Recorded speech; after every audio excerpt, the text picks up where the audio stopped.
Hello, everyone, and welcome back to the Social Media Decoded podcast, the #1 podcast to help you understand social media better so that you can grow your business, get more clients, get the visibility that you seek, and monetize on social media. And today I am very excited because I am talking to Katie, and we are going to be talking all about personal branding and why it is so important to have a personal brand in 2022. We have to be honest with ourselves. We're in a different age, and there are just things that we can definitely be doing more of to help benefit us, and building a personal brand is one of those things. So thank you so much, Katie, for joining the Social Media Decoded podcast. I'm so excited to have you. So excited to connect with you, Michelle. Thanks for having me. Yes, thank you so much for coming on the show. So if you can give us a little bit of background about how you got started in social media marketing and what it is that you do for you in your business. Michelle, I am a big believer in doing things that you quote unquote have no business doing, but at the same time have every business doing. And I have applied that kind of lens to my entire career, which has been primarily as an entrepreneur. I've started several different businesses over the past decade, and I learned so much from every single different idea that I would try. Everything from an event management company to a subscription box company to youth camps and a girl empowerment program and really social mission led business. So I've tried a lot of things. I believe that if you're passionate about something, even if you don't necessarily have the educational qualifications or the experience, I think you can learn quite a bit by being a quick learner and a good connector with people, as well as also looking for opportunities to solve problems. And I think sometimes, it's easy to say, oh, there's problems in the world that I can't solve because I'm not experienced enough or I don't know. But I look at the world and I look at problems as, what can I do? What is something that I could do to help make this situation better? And that tends to lend itself really well to entrepreneurship, because essentially you're solving problems that are adding value for your customers and your clients. So along the way, Michelle, I learned the importance of building your own personal brand. And that's where the social media sort of experience came to be. It was learning that if I can build a portfolio for myself, if I can help tell the stories that I want to tell, it's only going to advance the opportunities that might be possible for me and for my business. Oh, I love how you said that. And that's so amazing that you've had a numerous amount of business, a subscription box. I really love that. Events, that's amazing. So definitely it's so great to hear from someone who has experience in many different type of industries and running many different type of businesses. So this is why we have all of the amazing experts here on the Social Media Decoded podcast. So I hope that everyone has their pens and papers ready, because Katie is definitely going to drop some gems about building personal brands. And I want to say in 2022, it's like what we should be doing, right? So let's get into it and talk about why is having a personal brand in 2022 so important? Personal brands are essential whether you are looking to climb the corporate ladder or whether you're looking to start a business. Your personal brand is what opens doors for you in many ways before you even get to knocking on them. And what I mean by that is we are living in a time where everything needs to have backup proof, and people are able to search you online and get a quick history of you very, very quickly. It's not enough now when you send someone a bio to just have no hyperlinks. They want hyperlinks. They want to see examples of the achievements that you're talking about, examples of the work that you've done. And so really by building a personal brand, what you're doing is you're consciously curating the various aspects of how you want to show up in the world professionally. It definitely lends itself to some personal stuff too, don't get me wrong. But when we're talking about a professional personal brand, it's basically making it so that if I'm searching you, Michelle, before we go on today's podcast recording, which I did, I get to see all the amazing stuff that you're doing. You're building your podcast, you've got your business website, you're a social influencer. Like, I get to see all of these touch points of Michelle, which helps give me a lot of information about you before we even meet and before we even connect. And that is what people are doing in any networking situation. That's what they're doing when they're interviewing you for a job. That's what they're doing when they're recommending you to someone. They're looking at your background, looking for the social proof, and they're looking to put that together to kind of help add credibility to who you are. I love that. And I'm glad that you researched me, because that's definitely important.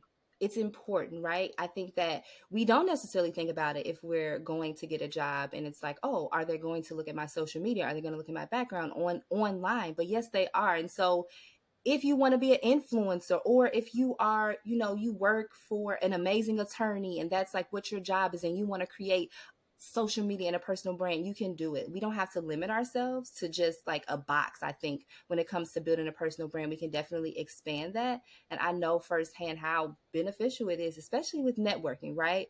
When you Google someone and you've seen that they've done, like you said, this and this and this, and then you get to network with people and continue to build your network, you can find so many people that you may not have even known about. So building your personal brand has just, I think, it's a wide range of opportunities. It's not just stuck to social media. I want people to know that too. It's your resume. It's your personal resume that just so happens to be online, right? That people can go to and see. So I'm glad that you said it like that. So you talked about credibility, and this is huge, because the first thing people do, they're going to go to Google. They're going to go to your testimonials. If you have products, if you have services, they're going to do that. So how do we use our personal brand to build credibility on social media, but also beyond that? Yes, I think honestly, your social media is almost like a couple steps down the line in your personal branding process. And I think it's important because a lot of people automatically want to start there, but there's some prep work that you need to do to really maximize how you're going to show up on social. And I think it would actually be helpful if I dive into, 5 things and 5 steps that I would recommend for building your personal brand, because one of them ties into social media, but I do think you need to do the appropriate prep work to really maximize that. So the first thing that you should ask yourself when you're thinking about how do I craft and adjust and build my personal brand, the first thing you should ask yourself is, where do I best add value from a professional standpoint? Where are the areas where I might be able to serve with my unique skill set, with my background, with my talents? And I also want to just point out for everybody that this can be fluid. There are times in your life where you might be serving one community, and there are times in your life where that might evolve and look a little bit different. I'm a shining example of that because, like I said, I've started several different businesses. So I've, tried to reach different audiences and had some success with some and didn't have some success with others. But where I am right now, I now see as like a culmination of all of those different experiences that led here. Yeah, okay, the subscription box wasn't a success, but I learned a lot throughout my journey leading to that point of how to attract media attention, how to build a speaking career, how to network and build on those relationships. And that's what's led to me starting my PR agency, the MicDrop agency, which has just been in operation since November. And we're, rapidly growing and expanding. So where I'm adding value today is different from where I thought that I was best adding value before, but it's just because I've been learning and listening to where I actually am adding value. Like, what are people actually excited about? Where am I solving problems for people that they're willing to pay for? And just kind of adjusting the service offerings over a course of time so that I'm providing something that's of value. So that's the first thing. And if you're not at the point, or if you're not an entrepreneur, and you're just kind of thinking like, you look at your educational background, but don't be limited there. Look at also like some of the experiences that you've had. Where have you really made a mark? Where have you really stood out? What are the things that people praise you for? Listen to the feedback that you get from your professional development sessions and meetings. What are the things that people recognize about you that's really unique to you? Those are some of the hints as to where you add value. So you start to think about, okay, how do I want to position myself? How do I want to show up? Where can I add value? Now, with that in mind, you can then go to number 2, which is summarizing your expertise. So this is where you want to be bold about sharing your achievements, your accomplishments, and what you can add to the world. And I think that this is harder for some people than others. I know marginalized groups in particular can really struggle with trying to, almost find the confidence and courage to say like, hey, yeah, like I'm really good at this. But that's really step number 2. Is now that you know sort of the way that you're going to add value and who you're targeting with the value that you're going to add, now you want to craft your experiences to sort of speak to that. So using myself as an example, I am now working with clients, businesses, and high-profile individuals and helping get them media opportunities, speaking opportunities, helping build their brand.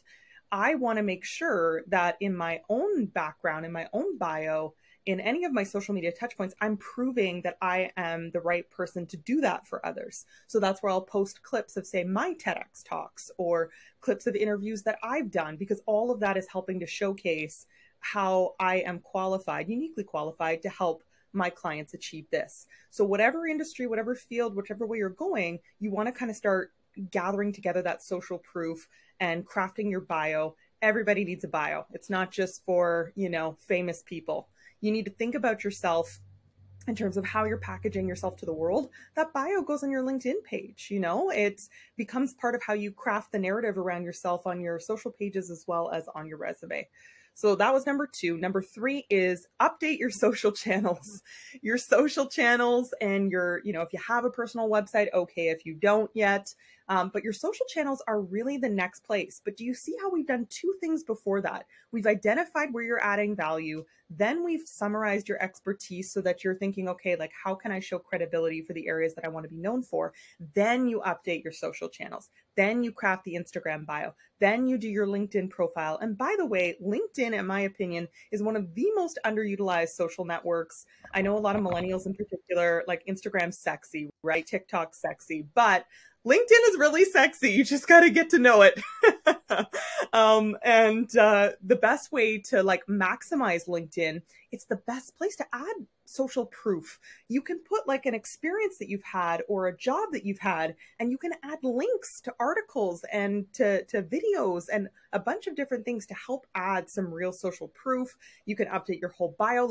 When people click on your LinkedIn profile, Michelle, that is a unique opportunity to really make a connection with someone and then go, wow, I'd really like to work with this person. I'd really like to hire this person. I'd really like to meet with this person. And that is the ultimate goal.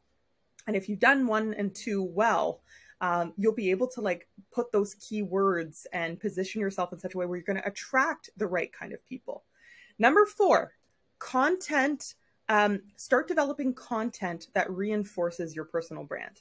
So now that you've got your pages and they're good landing pages, if anybody were to go on your social media, they'd get a sense of who you are pretty quickly. You now want to be posting relevant content that's going to help reinforce those messages further. That's where you can start to look at, okay, maybe I could be offering, if you're a business, for instance, maybe I could be offering some helpful tips to my community that might benefit them with what they're looking to do. If you were just looking to kind of build your own professional brand for a job, on LinkedIn, don't be afraid to talk about some of your work achievements and highlights. And I know that people are so shy to do this, but one, it is good for the company that you're working for. You're posting about them, you're an engaged employee who's excited to talk about the charity fundraiser that you're doing, at the job, whatever it might be. And at the same time, you're opening up your network to say, wow, this person's really got it going on. They're doing some cool stuff. They're going above and beyond. So that content just kind of reinforces. It's now going to help open up doors where people are going to come look at your social pages, which is what you want. And then it leads them to funnel in to say, yep, wow, this person's got the credibility. I'm going to reach out and I want to book a meeting with them. I want to get to know them better. And then the 5th and final step for kind of building your personal brand is the amplification. So once you have all of those things in line, now you could start to look at PR opportunities. And I'll just say, I know I run a PR agency, but when you're starting out, and even if you're not in the entrepreneurship route and you're just kind of working up the corporate ladder, public relations doesn't have to be this big sort of scary thing. It's really just about how do I amplify the messages that I want with the audience that I'm looking to reach. And I learned to do that myself. I think when you're just getting started, you should be scrappy about it. You reach out for potential interview opportunities on maybe a podcast or on a blog, or just even starting your network, right? Are there people that you know where you could maybe speak at one of their events? Like, you get started. A PR agency, if that's your goal and you're looking to grow, can really help you amplify to the next level, but that doesn't have to be right at the beginning. So how can you amplify your message? And I want to say on this, the last thing that I want to say on this, which I think is so crucial, is that every time you meet someone is an opportunity to amplify your personal brand. It's not just the big interviews. When you meet and connect with someone and you get a chance to really like listen, add value, offer ideas, offer connections, offer resources, those are reinforcing your personal brand in a really powerful way. One connection can make a huge difference in your professional career, and you can do the same for them. Oh my goodness. That, everyone, I'm sure you had your pen and papers and you took notes, because what Katie just said was on point. And I want to go back to LinkedIn for a quick second, because you're so right. So many opportunities. I got an opportunity from LinkedIn to speak at a university because they found my podcast, this podcast right here, the Social Media Decoded podcast. They found it. They did research on it, and they tagged me on LinkedIn. I connected with the director of the small business program there, and now we've built a connection. So this is what Katie is saying, building that personal brand, no matter how long it takes, because I've been doing this 13 years. And so I started out, we all know, as a natural hair influencer who I worked for a brand, like you said. I'm going to talk about that too. Worked for a brand, advocated for the brand, put myself out there because I was the social media and digital marketing manager for the brand. So use that to develop my personal brand even more, took it to another level. Now everyone knows me for that. I get referrals every day just because I work for this company. I told people, and now I get referrals and a network from that. So just think about those things when you're building your personal brand, because it can help you. And so with the LinkedIn opportunity, that's amazing, because now I get to speak at, the school, and I've made connections with a professor just through LinkedIn. You never know what type of opportunities can come from the social platforms that you utilize and leverage. That's why I'm so glad you said at the end, the amplification. How are you going to even tell anyone about yourself? And I'm so glad that you said, when you meet someone, how can you give resources? How can you connect? You never know what opportunities are here. And so that was such a really great explanation. And I know everyone was taking notes. And if you got a specific note from Katie, we're going to tag us, and we're going to share this in your story so that more people can know about the 5 steps on what you really need to build your personal brand. That was really good. You should have that as like a lead magnet freebie or something, because they need to know that. They need to know that. So there's so much competition. Let's be honest, right? If we're as an influencer, you work with influencers as well. It's a lot of competition. There's a lot of mommy influencers. There could be, someone as myself. There's a lot of social media experts, a lot of PR experts, communication experts. How do we stand out from the crowd? How do we showcase that within our personal brands? It's a really good question, and it's true. And I think it's so easy and we all have days where you kind of look around and you'll maybe see, wow, like there's so many other people like in my space or trying to do this, or you feel like maybe what you're bringing forward isn't original. And I think I would just challenge that. And if you're having one of those days, you're going through one of those stages where like, how do I really separate myself? I always think like the best thing to do is really like turn towards that first fundamental question that I mentioned, which is how can I add value? How can I serve? And I think that lens always brings you back to what matters the most. You don't need 1 million followers to have a successful business. One. In fact, a lot of the really successful business owners that I work with don't have really any followers and don't have some of the social channels. So, you don't need to have that. You also don't need to have 1 million clients to have a successful business. It can be like a smaller roster of clients and pricing yourself at what is a fair amount, both ways, for both parties. Like that's that is a good reminder that just because you're seeing maybe what looks like success in other people's worlds, don't let that influence how you're defining success for yourself. And so I always think that if you're coming to any interaction, and by the way, Michelle, I'm very passionate about, I don't think if you're being an authentic version of yourself, and yeah, your professional is, a more cleaned up version of yourself, right? Like it's definitely, you're a little less loose with the swearing or whatever it might be, right? Like, okay, it's a cleaned up version of yourself, but generally speaking, it should be you. It should be an authentic, slightly cleaned up version of who you are. And that should be who you are in any circumstance. Like, I remember when I was focusing on youth and I was focusing on girls in particular and serving that community. Like during that time, I was also working as a brand ambassador on the side to pay the bills.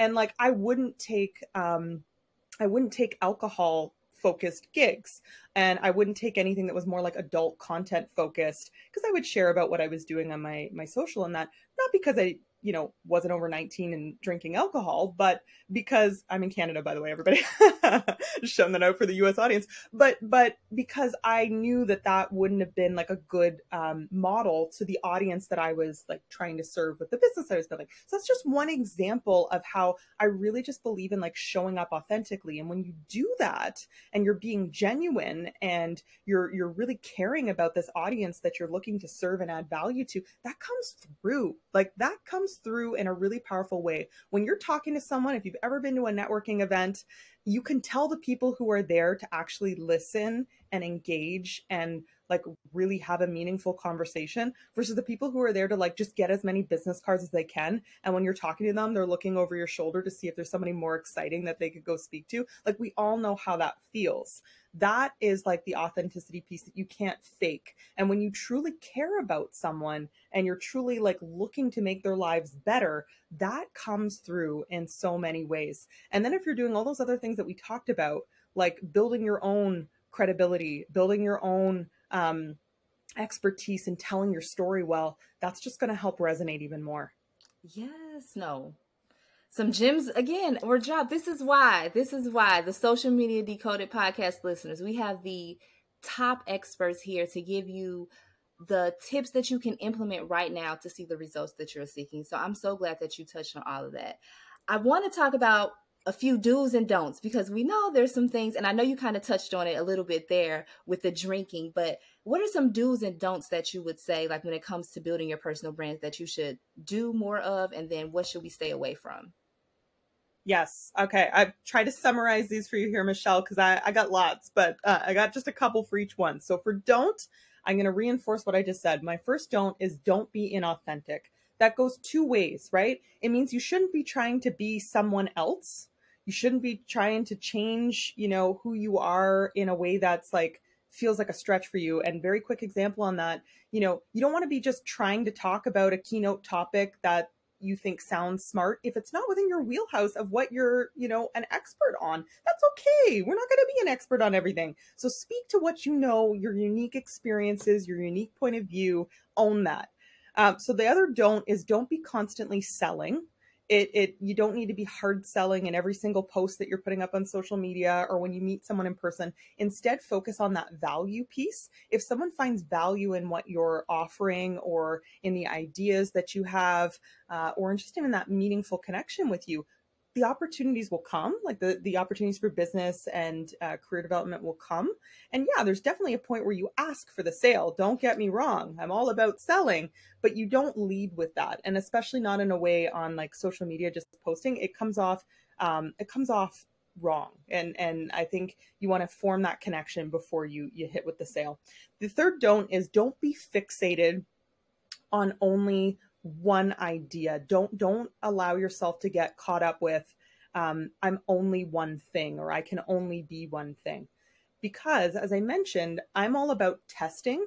You start with an idea. This is where I think I can add value. This is where I think makes sense for me. you start to test it. Social media is a great way to test that, right? You put up some posts, you create a reel, you have some content, a TikTok video. How's it performing? What's working well? What are the things that people are interested in and topics that are most interesting?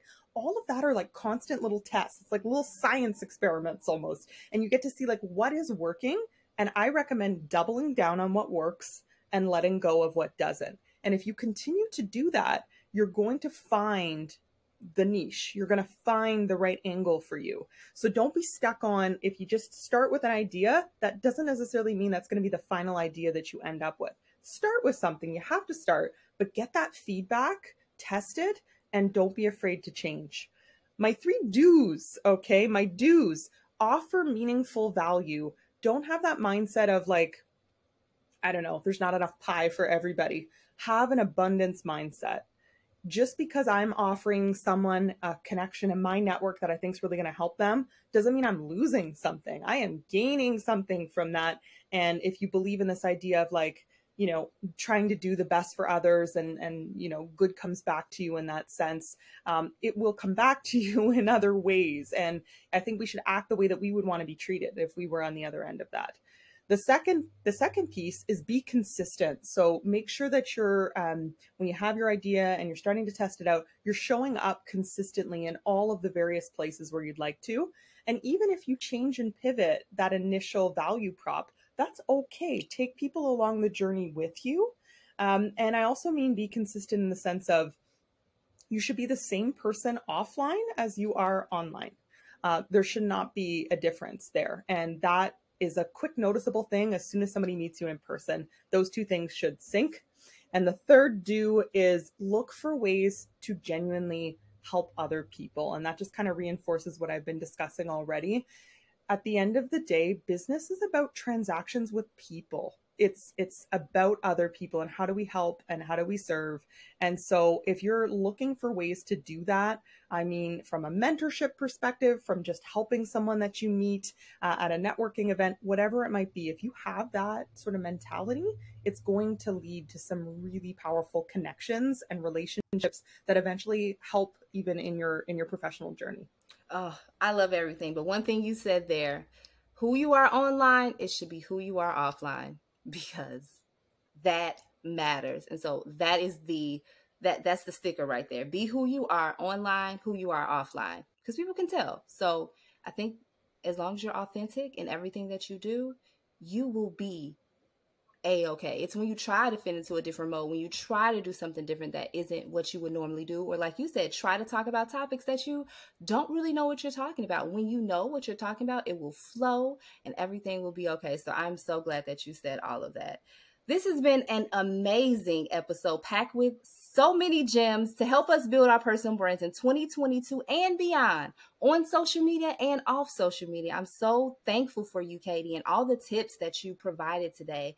Could you definitely let us know, where can we find you online, more about your agency and what you offer, in case anyone is listening and they need some PR help? Because I know that everyone is building a personal brand and we definitely need all the help that we can get. Thank you, Michelle. Honestly, your listeners are blessed to have you leading this mission with them and the content that you're serving. I took a look through the episodes that you have here, the guests that you're bringing on. This is the right advice at the right time. And I'm just so grateful to have been part of it. So thanks for having me. The best way to connect on social would be either through our agency pages, the MicDrop Agency. You can find us on Instagram, on Facebook, Twitter, LinkedIn. But Instagram and LinkedIn are my favorites, not going to lie. And same thing with me. You can also find my personal page, Katie, and my last name is Zeppieri. It's spelled Zeppieri. Yeah, we're growing and building. We're representing some entrepreneurs, some small businesses, some startups, reality TV stars. We're really running the gamut, new authors publishing books. And we're just really passionate about continuing to work with people who we think are changing the world and doing exciting things and helping amplify their message. So if you're interested in learning more about what we do, if you want to book a discovery call, definitely any of those social channels are a great place to reach out, hit the connect button, and get in touch. Thank you so much, Katie. And we'll have all that information for you in the show notes. So you'll just click in the show notes and you'll be able to connect with Katie and her amazing agency. Thank you so much, Katie, for coming on the Social Media Decoded podcast and dropping all the amazing gems that you did today. It was such a treat. I had a blast. Thanks, Michelle.